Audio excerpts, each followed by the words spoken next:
BJP मान के चल रही है। हरियाणा में भी तो हार के द्वार पे खड़ी है, तभी हरियाणा की एक सीट भी जो है कल नहीं आई। उसको वो ज्यादा मंथन कर रहे हैं, सोच विचार कर रहे हैं। काला धन वाले बीजेपी में ज्वाइन हो तो काला धन नहीं रहता। किसी कोई परिवार की पृष्ठभूमि से कोई आए तो परिवारवाद की बात नहीं रहती। तो भारतीय जनता पार्टी का चल रहा है, ये देश में लोग देख रहे हैं। ये दोहरे मापदंड वाली पार्टी है। पार्टी के पास धनबल और रिकॉर्ड तोड़ अहंकार। 10 साल हरियाणा में आपने क्या काम कराया? आपने रोहतक में कल दुर्दशा देखी, पूरे प्रदेश में आप देखो। 10 साल में अगर रोहतक में कोई विकास कार्य हुआ है तो बिल्डिंग बनी है इनके ऑफिस की, ऐसी आलीशान ऑफिस की जो बिल्डिंग बनी है। ऐसा अगर कोई अस्पताल बनता, हमारे समय 68 अस्पताल बने थे, इनके समय एक भी बनता। ऐसी कोई यूनिवर्सिटी बनती, हमारे समय 12 यूनिवर्सिटी बनी प्रदेश में, इनके समय बनती। ऐसा कोई मेडिकल कॉलेज बनता। ये दावा किया जा रहा है कि हमको इसमें नहीं, तो इसमें एक बात तो आई कि 3 प्रदेशों में का नहीं है, कर्नाटक, तेलंगाना, हरियाणा, जिनकी एक भी सीट नहीं आई। तो यानी कि वो ये मान रहे हैं कि कर्नाटक और तेलंगाना में तो हार चुके बीजेपी। वो बीजेपी मान के चल रही है। हरियाणा में भी वो हार के द्वार पे खड़ी है, तभी हरियाणा की एक सीट भी जो है कल नहीं आई। उसको वो ज़्यादा मंथन कर रहे हैं, सोच विचार कर रहे हैं। वो करें सोच विचार तो 10 साल तक करना चाहिए था, लोगों को इतना दुर्दशा का सामना नहीं करना पड़ता। तो अब तो जो लोग करेंगे वो करेंगे। परिवारवाद के आरोप को कांग्रेस पार्टी से लगाते, वो तो जो है, देखिए, जैसे मैंने कहा कि भारतीय जनता पार्टी का अलग चल रहा है।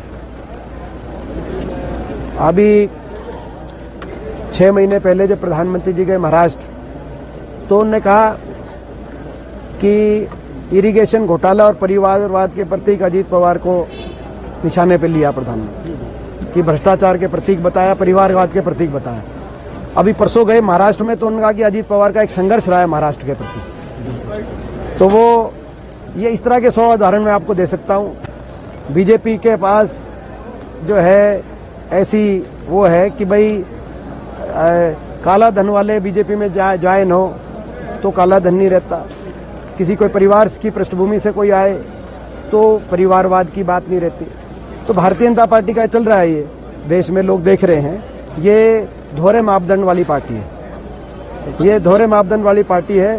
पार्टी के पास असीम धनबल और असीम अहंकार, दोनों ही। धनबल भी पार्टी ने रिकॉर्ड तोड़ धनबल और रिकॉर्ड तोड़ अहंकार। 10 साल हरियाणा में आपने क्या काम कराया? आपने रोहतक में कल दुर्दशा देखी, पूरे प्रदेश में आप देखो। 10 साल में अगर रोहतक में कोई विकास कार्य हुआ है तो बिल्डिंग बनी है इनके ऑफिस की, ऐसी आलीशान ऑफिस की जो बिल्डिंग बनी है। ऐसा अगर कोई अस्पताल बनता, हमारे समय 68 अस्पताल बने थे, इनके समय एक भी बनता। ऐसी कोई यूनिवर्सिटी बनती, हमारे समय 12 यूनिवर्सिटी बनी प्रदेश में, इनके समय बनती। ऐसा कोई मेडिकल कॉलेज बनता, ऐसा कोई स्टेडियम बनता, ऐसी कोई मेट्रो आती, ऐसी कोई IMT आती, तो हम ये मानते 10 साल में काम हुआ है।